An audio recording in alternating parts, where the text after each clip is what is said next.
Good evening. Today is July the 11th, and I want to continue with your time, part 3. Yesterday, as I started on where to begin reading the Bible, it struck me about how full of information the Bible is. While I've started people in reading in the Gospels and Acts, and then explained how the other books in Revelation, or not Revelation, but in the New Testament, were basically letters to the churches, other than Revelation, which Revelation was a vision that John had, and he thus wrote Revelation. The Bible gives us a detailed instruction manual on how to live, how to treat other people. Matter of fact, Billy Graham himself said that he studied Psalms and Proverbs regularly because Psalms taught you how to get along with man. Excuse me, that's reverse. Psalms taught you how to get along with God. Proverbs taught you how to get along with man.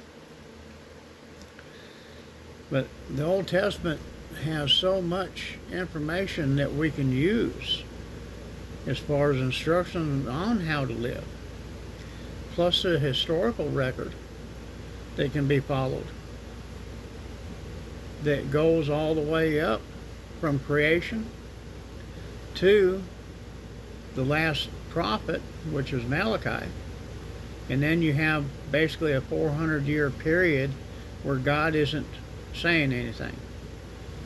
He has gotten to the point where man is no longer listening or even seeking God, so God quits talking for 400 years until John the Baptist comes on scene and Jesus is born.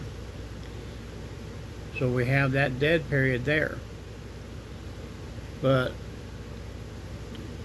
to really be able to give a detailed history of the Bible is very hard.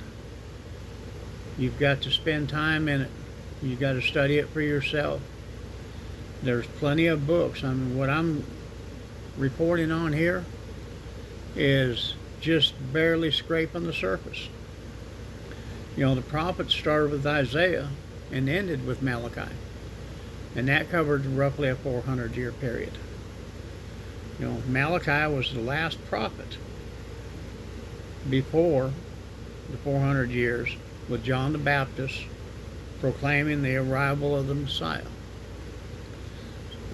Excuse me. So I just want to encourage you to spend time reading.